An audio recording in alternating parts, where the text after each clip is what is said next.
Anyway, I was out there. So, I'm a sober guy now, except when I go out to the desert. So I did some mushrooms, and man, I got to tell you something. I had a fucking blast. I had such a good fucking time. And what I love about those things is I only have the desire to do them like once a year or once, I only do them if like I'm with my wife and we're fucking in the middle of nowhere. My kids aren't there. So it's just like, all right, I don't have any responsibility. I feel safe out here. This fucking nature, man. And, oh my God, I had such a good fucking time. They kicked in and like right behind where we was staying, it literally looked like a cliff that Wile E. Coyote would fucking jump off of, you know? And all those rocks became like an audience, and I was just talking to them and shit. And I never got freaked out. I just enjoyed everything was fucking moving. It was wild. And then I came in and I sat down and I watched the Chargers Raiders game. Just tripping balls. And it was fucking amazing. Because you're tripping and then you come out of it and then you go back into it and you're like, oh, good, it's not over. It was such a great game, and I actually was watching it. I knew what was happening. It just didn't look like any football game I'd ever seen before. You know, and the announcers' faces were fucking all weird and their heads were going into their shirts and shit. And I was making my wife laugh her ass off.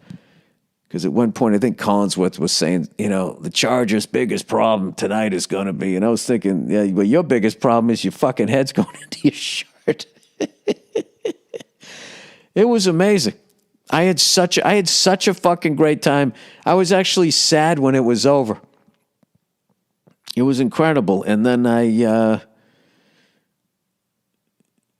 just did what I always do. It was just like, all right.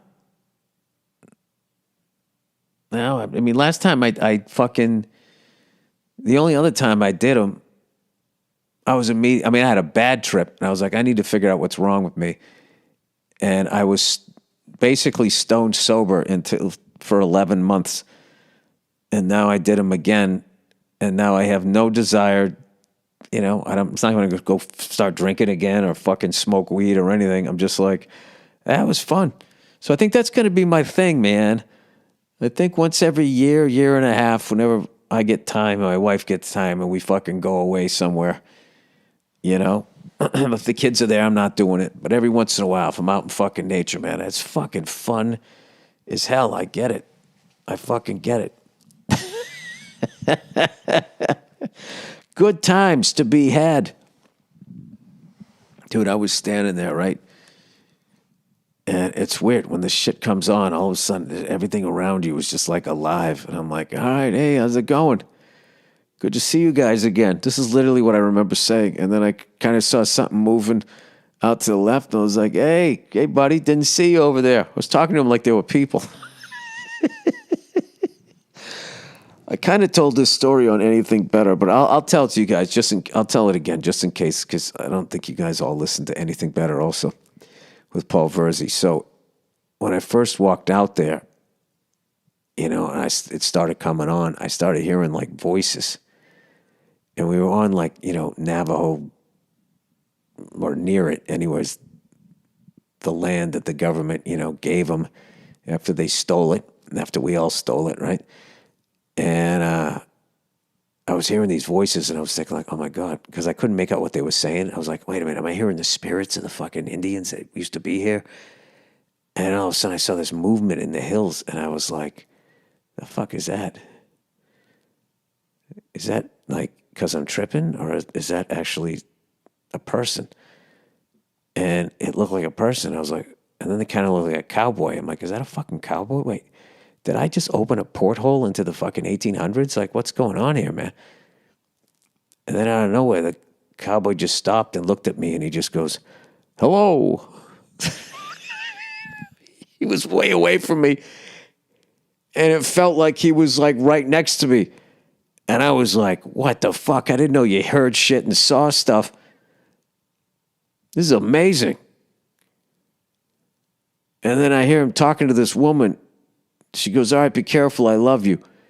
And he's like, okay. And he starts walking away and starts walking sort of parallel to the rocks that I'm looking at. And I'm like, what the fuck?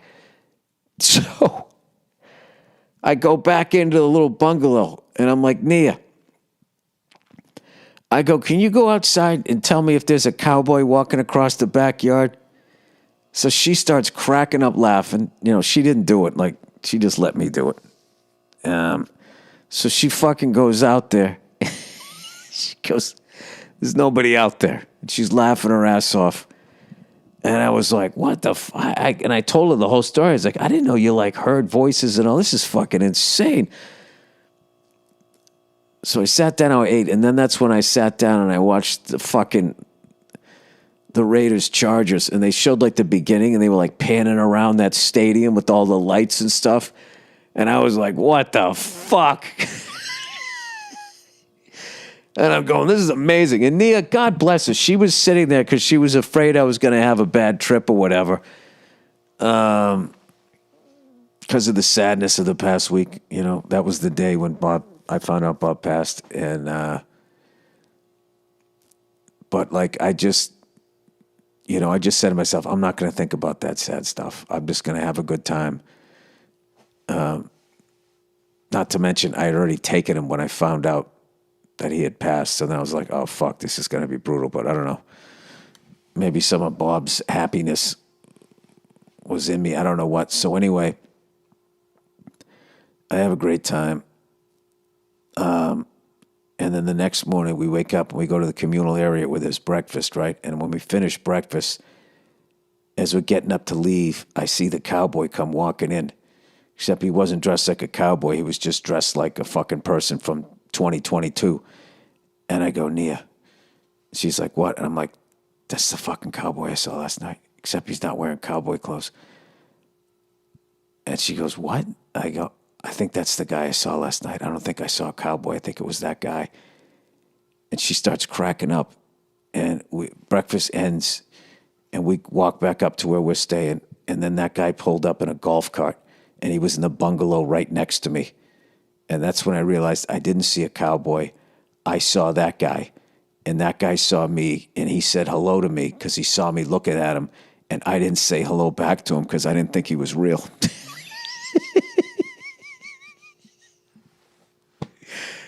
Oh, shit. So there you go. That's my mushroom story.